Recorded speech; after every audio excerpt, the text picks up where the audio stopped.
ভাইয়া তুমি আইসা কালকে এটার কাজ শুরু করে দিবা। খালা কালকে কাজ শুরু যাবে ইনশাআল্লাহ, টেনশন নিয়েন না। আপনি ওই 12 তারিখের পরে আসেন, আল্লাহ যদি সব কবুল করে ইনশাআল্লাহ।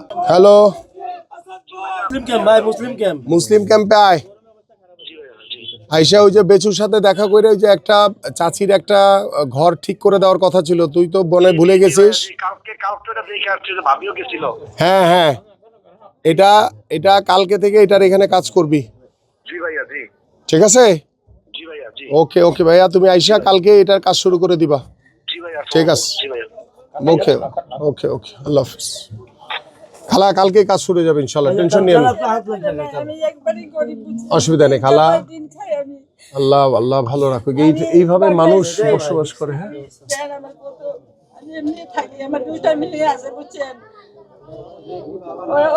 এখানে মানুষ বসবাস করে কিভাবে? হ্যাঁ আইসেন মা, আইসেন আপনি। আমি তো এখন ব্যস্ত অনেক, কালকে ইব্রাহিম কাজ করবে না। আপনি ওই 12 তারিখের পরে আসেন, আল্লাহ যদি সব কবুল করে ইনশাআল্লাহ। আমি আপনার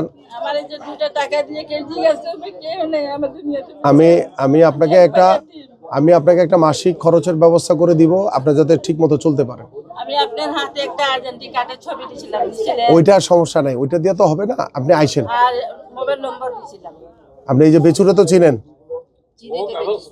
হ্যাঁ ওরে নিয়া আপনি ইনশাল্লাহ ইনশাল্লাহ সবাই নিয়ে গিয়ে ধানের শীষে ভোটটা দিবেন ইনশাল্লাহ। ঠিক আছে ইনশাল্লাহ ইনশাল্লাহ সবাই নিয়ে গিয়ে দিয়ে দিবেন ধানে ভোট ইনশাল্লাহ। জি আসসালামু আলাইকুম। চলো জি চলো চলো, না দেখছি দেখছি দেখছি ভাই দেখছি, চলো ইনশাল্লাহ আল্লাহ ভালো করুক। ঠিক আছে মা, অসুবিধা নেই। মানুষ থাকতে